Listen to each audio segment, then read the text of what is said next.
humans, you are receiving this broadcast as a dream. We are transmitting from the year 1858. Whilst biotechnology allows us to transmit directly to your subconscious mind, if you can hear this, there is still hope. They're the grabbers. Kill all the grabbers.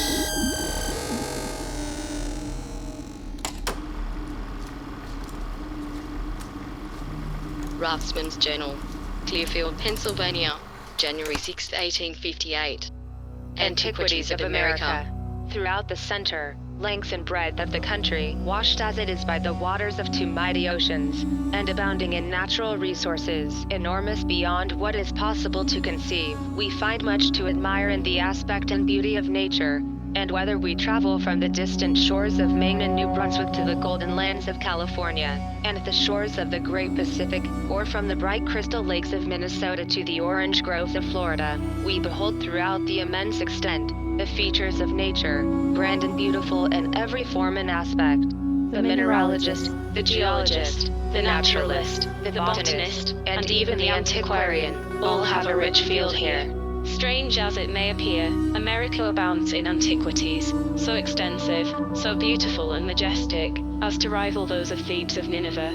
Ruins of ancient cities of immense extent, fortifications, mounds, and pyramids, temples with walls built of hewn stone, showing a refined taste in architecture and adorned with human figures, beautifully executed, large altars ornamented with hieroglyphics, probably giving a record of those who reared them, but which no man has been able to decipher, remains of ancient palaces, with beautiful specimens of sculpture and painting with many other marks of greatness, prove to us that this is not a new world, but that a powerful empire existed at a very remote period of time, teeming with a population highly skilled in arts, and in a state of civilization far beyond anything we have been led to conceive of the Aborigines, previous to the discovery of the continent by Europeans.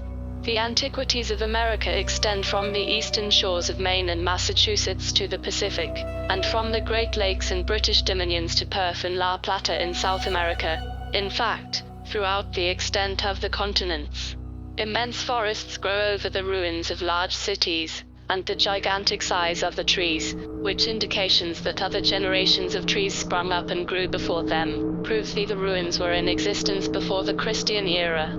In every portion of the United States interesting ruins have been found, sculptured figures of 100 animals of different species, executed in a style far surpassing the Indians. The state of Ohio abounds in ruins at towns and fortifications, with extensive towers and pyramids, at Marietta, and in Missouri, beautiful pottery, silver and copper ornaments, and pearls of great beauty and luster, have been dug from the earth. In the caves of Tennessee and Kentucky, mummies have been found, in a high state of preservation, clothed with cloths and skins of various texture, inlaid with features. Like discoveries have been made at Carrollton, near Milwaukee, in the state of Wisconsin. Ruins of huge fortifications appear. Similar ruins appear in the state of Missouri. On the south side of the Missouri River, in the western portion of the state, is an enclosure of some 500 acres, which includes the ruins of a building, no doubt an ancient tower, with walls 100 feet high, and 80 at the base, attached to which are a redoubt and citadel, with work much resembling the structure of a tower in Europe. But it is in the south of Mexico that magnificent and beautiful ruins present themselves in abundance. Ruins of majestic cities and magnificent temples and altars with beautiful works of sculpture tastefully wrought. Palaces adorned with paintings, colors chiefly sky blue and light green, which show by their richness and elegance to be the work of highly cultivated people.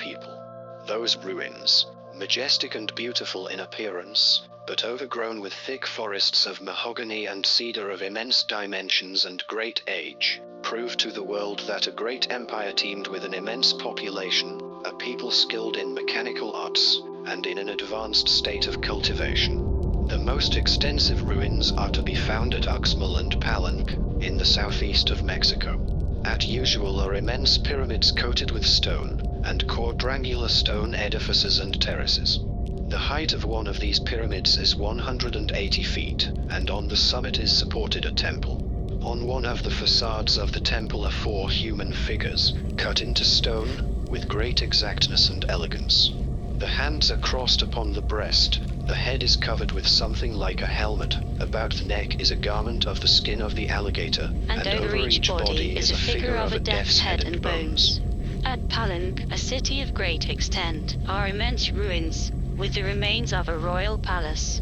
One temple, that of Copen, is 250 feet by 650 and supposed to have been as large as St. Paul's at Rome. Another temple of great dimensions is here, having an entrance by a portico 100 feet long and 10 feet broad. It stands on an elevation of 60 feet. The pillars of the portico are adorned with hieroglyphics and other devices. Different objects of worship have been found, representations of the gods who were worshipped in this country. These temples, with 14 large buildings, and many other objects of curiosity, stand here as monuments of ancient greatness, to remind us of the remote origin of a mighty empire. The city has been called the Thebes of America, and travelers have supposed that it must have been 60 miles in circumference and contained a population of 3 million souls. Centuries must have elapsed, and dynasties succeeded each other, before such orders of architecture were introduced, and a great length of time must have passed before an empire would become sufficiently powerful to erect such temples, and possess a city of such vast extent. In looking back to the past, we feel interested in the imagination that this people, in the noonday of glory, enjoyed all the fruits and luxuries of an advanced civilization. But when we hold these ruins, a melancholy reflection must at once seize our minds.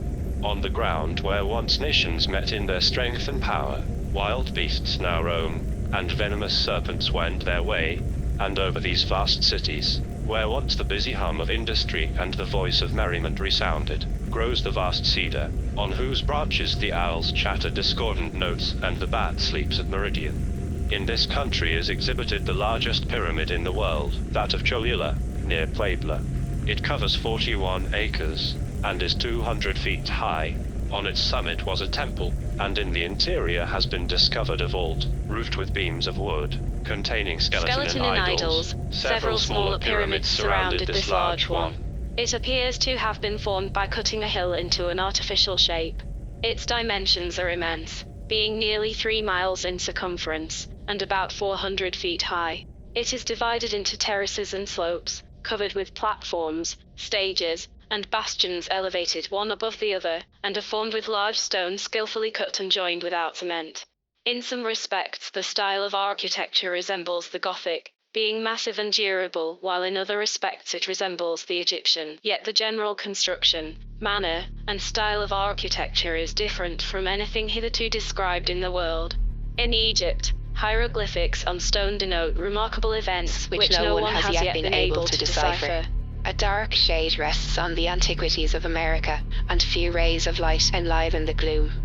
We have ancient history to inform us of the events of Egypt, how that empire was founded, and how it prospered and fell. We have the same records at Babylon, Nineveh, Greece, Rome, and Carthage, but not the least information have we in relation to those who erected these cities, what people, whence they came, not a ray of light to dispel the gloom which seems to rest on the earliest history of America. Architecture, sculpture, painting, and all the arts that adorn civilized life have flourished in this country at a period far from remote. There is evidence sufficient to prove that these cities were in ruins at least 16 or 1800 years ago. In Palenque are the remains of an altar, over which grows the immense cedar, whose powerful roots enshrine it. The whole city is overgrown with mahogany and cedar trees of enormous size. The concentric circles of these trees, the well-known cycles for a year, have been counted, which showed that they were more than 800 years old, and there were indications of another generation of trees having sprung up before them.